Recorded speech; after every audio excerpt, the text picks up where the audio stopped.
കേന്ദ്ര സർക്കാർ നയങ്ങൾക്കെതിരെ ജനുവരി 17-ാം തീയതി സംസ്ഥാന വ്യാപകമായി മത്സ്യത്തൊഴിലാളി പ്രതിഷേധം. ജനുവരി 17-ാം തീയതി സംസ്ഥാനത്തെ എല്ലാ കേന്ദ്ര ഗവൺമെന്റ് ഓഫീസുകളുടെ മുന്നിലും മത്സ്യത്തൊഴിലാളി മാർച്ചും ധർണയും സംഘടിപ്പിക്കുമെന്ന് സംസ്ഥാന മത്സ്യത്തൊഴിലാളി federation CITU general secretary PP Chittaranjan MLA വാർത്താസമ്മേളനത്തിൽ അറിയിച്ചു. കടലിന്റെ ആവാസ വ്യവസ്ഥയെ പൂർണ്ണമായും തകർക്കുന്ന കേന്ദ്ര സർക്കാരിന്റെ ബ്ലൂ ഇക്കണോമി നയത്തിനെതിരെയാണ് സമരം. കേരളത്തിൻ്റെ മാത്രമല്ല രാജ്യത്തിൻ്റെ കടലിനെ സർവനാശത്തിലേക്ക് നയിക്കാൻ പോകുന്ന ധാതു ഖനനം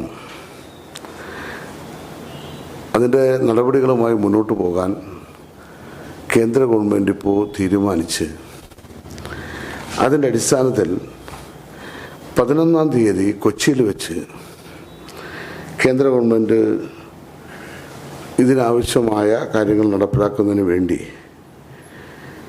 ഒരു മീറ്റ് സംഘടിപ്പിച്ചിരിക്കുകയാണ്. അതിൻ്റെ പത്രപരസ്യം ഇപ്പോൾ വന്നിട്ടുണ്ട്. സംസ്ഥാന ഗവൺമെൻറ് ഈ വിഷയവുമായി ബന്ധപ്പെട്ട് ഈ ഖനനം നടത്തുമ്പോൾ ഉണ്ടാകാവുന്ന പ്രത്യാഘാതങ്ങളെക്കുറിച്ചെല്ലാം കേന്ദ്ര ഗവൺമെൻറ്റിനോട് കേന്ദ്ര ഗവൺമെൻറ്റിൽ ബന്ധപ്പെടുകയും നമ്മുടെ അഭിപ്രായങ്ങൾ, നമ്മുടെ നിലപാടുകൾ കേന്ദ്രത്തെ പൂർണ്ണമായി അറിയിച്ചു.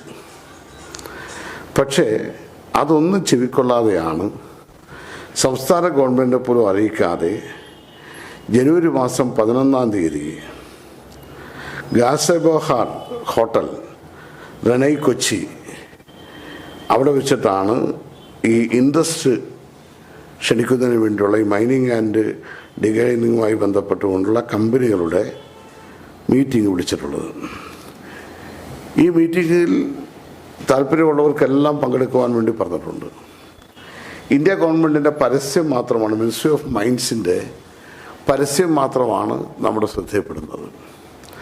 സ്റ്റേറ്റ് ഗവൺമെൻറ്റിനെ പോലും അറിയിക്കാതെ ഈ വിഷയവുമായി ബന്ധപ്പെട്ട് നേരത്തെ മത്സ്യത്തൊഴിലാളി സംഘടനകളൊക്കെ സമരം ചെയ്തപ്പോൾ ഇങ്ങനെ ഖനന പ്രക്രിയയിലേക്ക് പോകുന്നതിന് മുമ്പായി ബന്ധപ്പെട്ടവരുമെല്ലാമായി ചർച്ച ചെയ്യും എന്ന് പറഞ്ഞിരുന്നു.